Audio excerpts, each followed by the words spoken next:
Hello, everyone, and welcome to this session doing tactics in the Benoni from both the black and white sides. Here we have, so we're doing tactics after the tactics. What does that look like? This is a really good problem because in this one there's a trap line and then there's a consolidation line. There's a knight hanging, but black's idea is very subtle. They want this and sort of a checkmatey kind of position or return the exchange. Not return the exchange, but win the rook for free, thereby effectively winning the exchange. So the trap line, if you weren't doing the tactic after the tactic, goes something like queen takes, king here. You gotta maintain contact here, right? So rook here, and then boom, you're mated, right? But even if that weren't the case, there's also this bishop takes line. Very, very complicated stuff. All right, so we go queen takes, queen here, and then we have queen b5. This way queen d1 check can be met by queen f1, and then the rook is protected, and then the rook continues to protect here. In addition, our d-pawn is still covered by our knight. So in that position, we are a piece up, right? Let's just say white's going to get really greedy. They're going to take that. I think in that position, I'm probably just going to play bishop e3 and say, what you going to do? This sort of liberates my knight for other excursions because I'm thinking queen b3 and knight f5 is going to be really powerful. So I'm going to play bishop e3 with the idea of consolidating on d4 and just freeing up my knight for other maneuvers.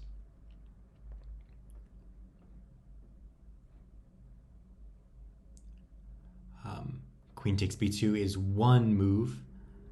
Bishop e3 is again one of the top engine moves. And then after any other move, I'm guessing that it doesn't like knight g4.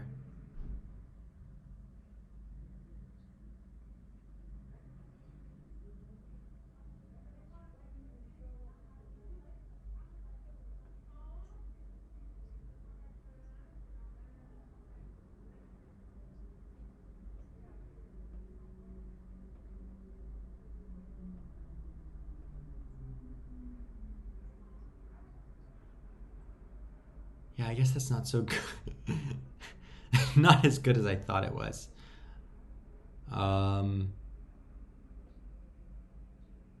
yeah, it's still. I think it's still a nice line for white because we have really active pieces and we're certainly not playing this game passively.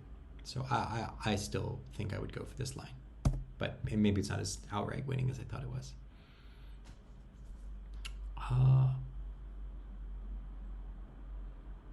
This queen doesn't have any squares, does she? Yeah, this queen doesn't have any squares. Bishop here, queen here.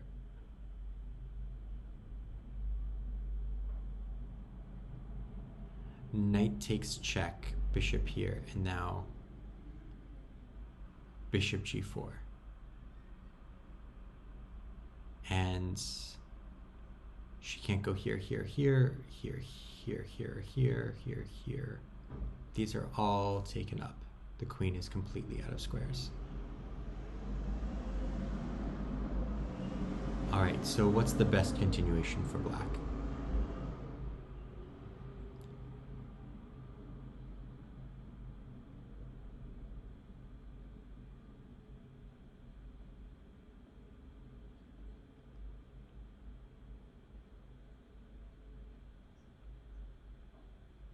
There are a lot of lines there. I think I'm just going to look at it in general.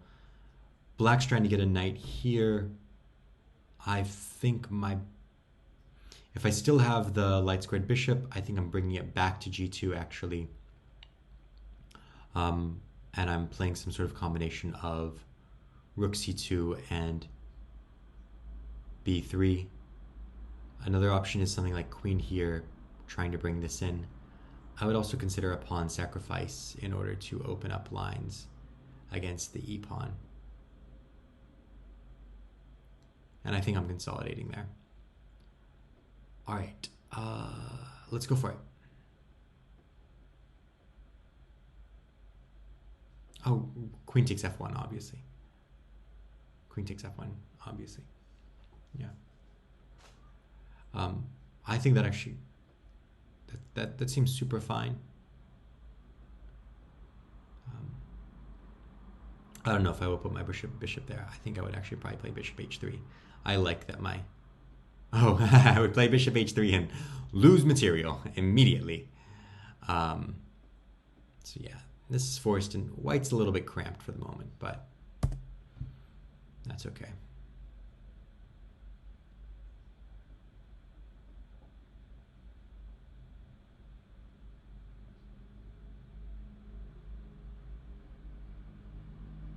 Or two pieces for the queen. And if not, let's say queen takes, bishop takes, then I have bishop h7, king h8.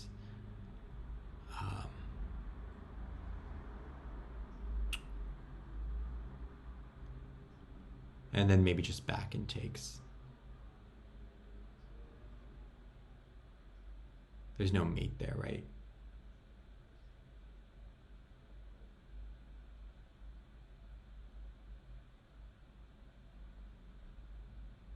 No, there's no checkmate.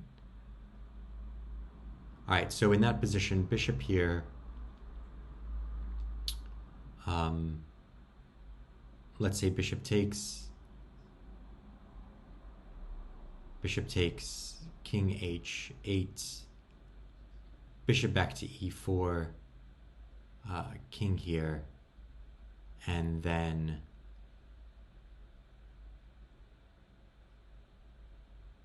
I'm taking here. This way, I'm clearing this diagonal for my queen to mate. And I'll continue to play for mate.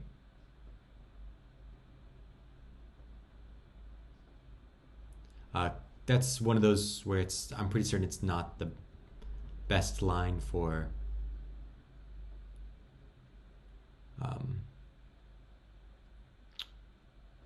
what's the idea here? Is there a checkmate?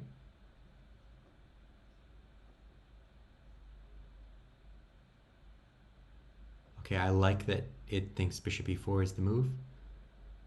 So my line was correct, and now we're just... Stockfish can't decide what it wants to do. This is just a repetition. I get it. Don't get me wrong, like I get that move. Am I missing, unless I'm missing something huge here. Bishop takes, king here. Unless I'm missing something huge.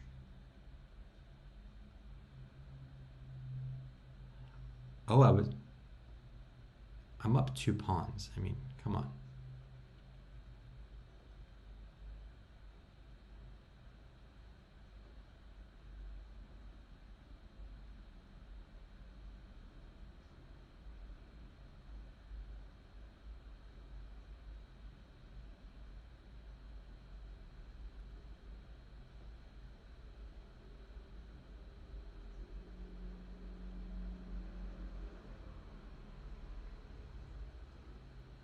Only +1.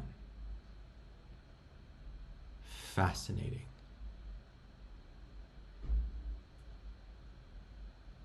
Fascinating.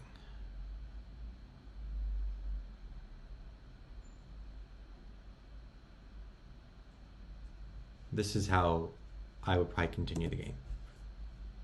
Let's do one more.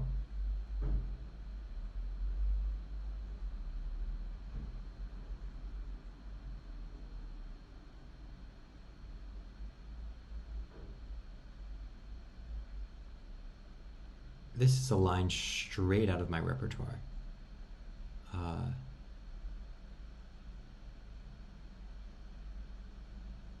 So knight here, here, bishop takes.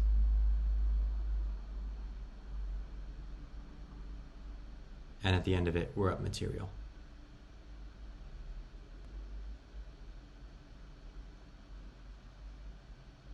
Because if takes and then you try to fork, I'm going to take on g7 as well. All right, so that's the tactic. Knight takes f5, bishop takes, queen here to maintain the pin, bishop takes here, pawn takes here, bishop takes here, pawn takes revealed check, king f1, bishop g2, king takes g2, and as always in the Benoni, they're getting a lot of compensation there. I don't know, is there a way to do this without giving so much comp?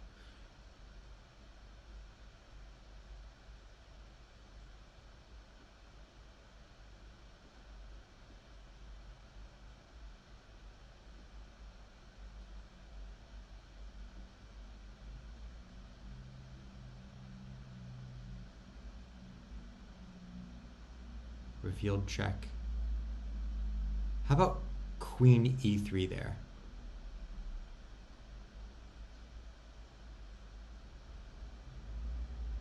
Pawn takes. Rook g1.